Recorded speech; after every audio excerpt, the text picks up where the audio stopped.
Hi, எப்படி இருக்கீங்க? இன்றைக்கி அம்மா கிச்சனில் சுசியம் எப்படி செய்கிறதுன்னு பார்க்கலாம். இந்த ஸ்வீட் ரொம்ப டேஸ்ட்டாக இருக்கும். இது செய்கிறது கஷ்டம்ன்ட்டு நம்ம செய்கிறது கிடையாது. இந்த வீடியோவில் சிம்பிளாக குயிக்காக எப்படி செய்கிறதுன்னு பார்க்கலாம். 1.5 கப் கடலைப்பருப்பு எடுத்திருக்கேன். அதை நல்லா கழுவிட்டு தண்ணி ஊற்றி ஒரு 1.5 மணி நேரம் 2 மணி நேரம் ஊற வச்சிடலாம். ஊற வச்ச பருப்பை ஒரு குக்கரில் போட்டு கொஞ்சம் தண்ணி ஊற்றி மூடி வச்சிடலாம். ஸ்டவ் ஆன் பண்ணிக்கோங்க. கடலைப்பருப்பு வேகட்டும். 3-4 விசிலில் நல்லா வெந்துடும். அதுக்கப்புறம் அதை எடுத்து பார்ப்போம். நல்லா வெந்திருக்கு. இப்போ பாருங்கள், கரண்டியால் மசிச்சா நல்லா பேஸ்ட்டாக ஆகுது. இந்த ஸ்டேஜில் அதை தனியாக எடுத்து வச்சிடலாம். இப்போது ஸ்டவ் ஆன் பண்ணி ஒரு பேனில் கொஞ்சம் நெய் ஊற்றி 1 கப் தேங்காய் துருவல் போட்டு நல்லா வறுக்கலாம். மீடியம் ஃப்ளேமில் வச்சு வறுக்கணும். தேங்காய் நெய்யில் நல்லா வறுபடணும். நல்லா வாசனை வந்துடணும்.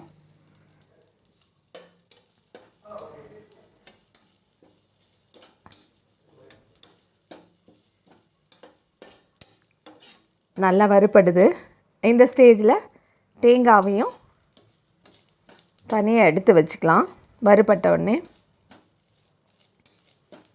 ஸ்லைட்டாக கலர் மாறுது பாருங்கள்.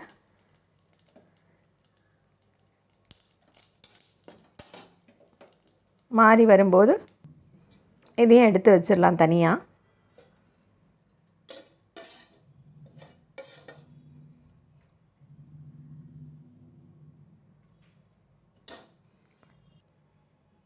அதே பேனை வச்சு 1 கப் வெல்லம் போட்டு கொஞ்சம் தண்ணி ஊற்றி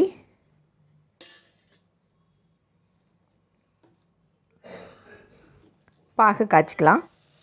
இதுக்கு எந்த பதமும் தேவையில்லை. வெல்லம் கரைஞ்சால் மட்டும் போதும். வெல்லம் கரையிற வரைக்கும் அடுப்பில் வச்சுருக்கலாம். வெல்லம் நல்லா கரைஞ்சி வந்துருச்சு. இது சுத்தமான வெல்லம் இருக்கிறதுனால நான் அப்படியே வச்சுருக்கேன். இல்லைன்னா வடிகட்டிக்கணும். இப்போ இந்த வெல்லம் கரைசலில் நம்ம மசிச்சு வச்சுருக்க கடலைப்பருப்பை எடுத்து போடணும். அது ரொம்ப ஒன்றும் நல்லாவே வெந்திருக்கும். அதனால் அப்படியே எடுத்து போட்டு நல்லா கிளறலாம். வெல்லத்தில் நல்லா கடலைப்பருப்பெல்லாம் கலந்துடணும். மெதுவாக கிளறி விடுவோம். இந்த ஸ்டேஜில் நம்ம நெய்யில் வறுத்து வச்சுருக்க தேங்காய் துருவலையும் போட்டு நல்லா மிக்ஸ் பண்ணுவோம்.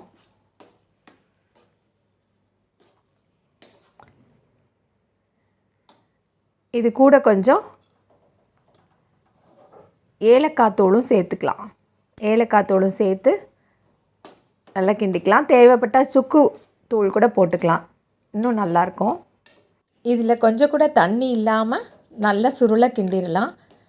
கொஞ்ச நேரத்துலையே அது நல்லா சுருண்டு வந்துடும். ஒட்டாமல் சுருண்டு வந்துடும். அந்த ஸ்டேஜில் இதை தனியாக எடுத்து வச்சிடலாம். இது ஒரு 1/4 மணி நேரம் ஆறட்டும். அதுக்கு நடுவில் நம்ம கோட் பண்ணுறதுக்கு எப்படி மாவு ரெடி பண்ணுறதுன்னு பார்க்கலாம்.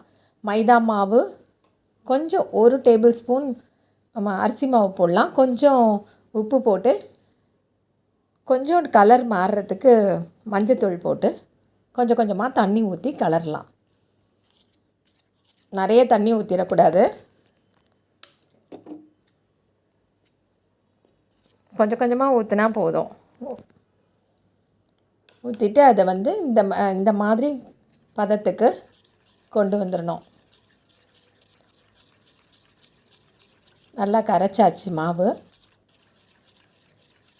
1 கப் மைதா மாவுனா 1 டேபிள் ஸ்பூன் அரிசி மாவு, கொஞ்சம் மஞ்சத்தூள், கொஞ்சம் உப்பு போட்டு கலந்து வச்சுருக்கலாம். இப்போ அதுக்கு நடுவில் இந்த பூரணம் ஆறி போச்சு.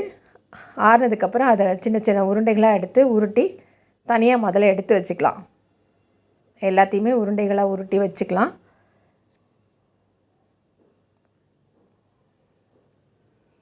இது கரெக்டாக இருக்கும். இது நம்ம இந்த மாதிரி பாகு காய்ச்சி ஊற்றாமல் பண்ணணும் அப்படின்னா, கடலைப்பருப்பை வந்து 3/4 வேக்காடு வேக வச்சு நல்லா தண்ணிலாம் இல்லாமல் ஒரு பேப்பரில் போட்டு காய வச்சு அதை மிக்சியில் அடித்து வெல்லத்தையும் பவுட்ரு பண்ணி மிக்ஸ் பண்ணி இந்த மாதிரி உருண்டைகளாக உருட்டிக்கலாம். அதுக்கு பாகு காய்ச்சணுன்னு அவசியம் இல்லை. ஆனால் தண்ணி துளி கூட இருக்கக்கூடாது, இல்லைன்னா அது கொல கொலன்னு ஆகிடும். இது இந்த மாதிரி நல்லா அவிச்சு எடுக்கிறதுனால இந்த மாதிரி பண்ணணும். இப்போ எல்லாத்தையும் சின்ன சின்ன உருண்டைகளாக உருட்டி வச்சுருக்கோம். இதுக்கப்புறம் தான் என்ன பண்ணுறதுன்னு சொல்கிறேன். கேஸ் ஸ்டவ் ஆன் பண்ணி ஒரு வாணலி வச்சு அதில் எண்ணெய் ஊற்றி எண்ணெய் காயட்டும். எண்ணெய் காஞ்சதும்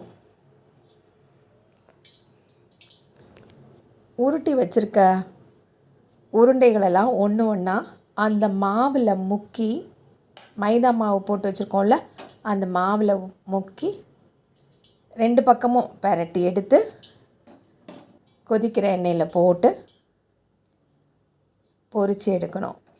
பாருங்கள், இந்த மாவு இருக்குல்ல, இது தண்ணி ஆகிடக்கூடாது. தண்ணி ஆயிடுச்சுன்னா கரைஞ்சிரும், அப்புறம் அந்த பூரணம்லாம் வெளியில் வந்துடும். அதனால் நல்லா இன்னும் கூட ஒரு இது கட்டியாக இருக்கலாம். இந்த மாதிரி மைதா மாவில் தான் போடணுங்கிறது இல்லை, நம்ம தோசை மாவில் கூட போட்டுக்கலாம்.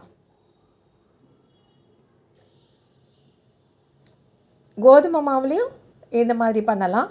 ஆனால் இது மைதா இன்னும் டேஸ்ட்டாக இருக்கும்.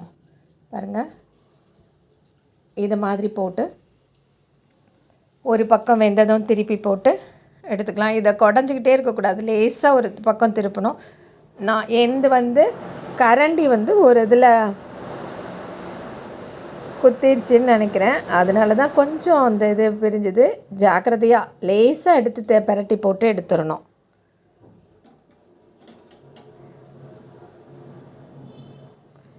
ஒரு பக்கம் நல்லா வெந்துருச்சு.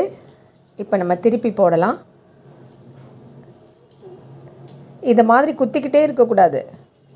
நம்ம பிரித்து விட்றோன்னு குத்துனா அப்புறம் என்ன ஆகும், லேசாக பட்டாலும் அந்த கோட்டிங் கலண்டு அதுக்குள்ளே இருக்க அதெல்லாம் வெளியில் அப்படியே எண்ணெயில் பரவிடும், கருப்பாயிடும் எண்ணெய்.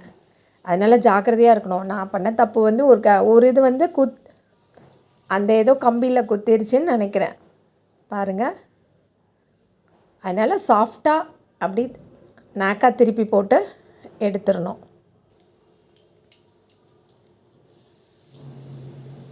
அப்புறம் மீதி இருக்க உருண்டைகளையும் இதே மாதிரி வறுத்து எடுத்து வச்சுக்கலாம்.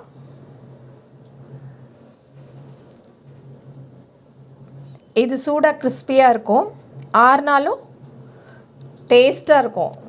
2 நாள் வச்சுக்கலாம். ஏன்னா நம்ம தேங்காயெல்லாம் நல்லா வறுத்து போட்டிருக்கோம், கெட்டு போகாது. கொஞ்சம் வேலை ஜாஸ்தி தான், இருந்தாலும் எல்லாருக்கும் பிடிக்கும். இது கடலைப்பருப்பு கேஸுன்னு நினைக்கிறவங்க அதுதான் சுக்கு பொடி சேர்த்துக்கிறோம்ல, அது ஒன்றும் பண்ணாது. வெல்லம், அதனால் அதுவும் ஒன்றும் பண்ணாது. நல்லா சாப்பிடலாம், சின்னவங்கலேருந்து பெரியவங்க வரைக்கும் சாப்பிட்லாம். ஒன்று சாப்பிட்டா இன்னும் வேணும்னு நாக்கு கேட்கும். நீங்களும் ட்ரை பண்ணி பாருங்கள். பிடிச்சிருந்ததுன்னா லைக் பண்ணுங்கள், கமெண்ட் பண்ணுங்கள், ஷேர் பண்ணுங்கள். இன்னும் அம்மா கிச்சனை சப்ஸ்கிரைப் பண்ணாதவங்க உடனே சப்ஸ்கிரைப் பண்ணி பக்கத்தில் இருக்க பெல் சிம்பிளை ப்ரெஸ் பண்ணி ஆல் கொடுத்து வச்சுக்கோங்க. அப்போ தான் நான் போடுற ரெசிபீஸ்லாம் உடனுக்குடனே நோட்டிஃபிகேஷனில் வரும். மீண்டும் சந்திப்போம். நன்றி, வணக்கம்.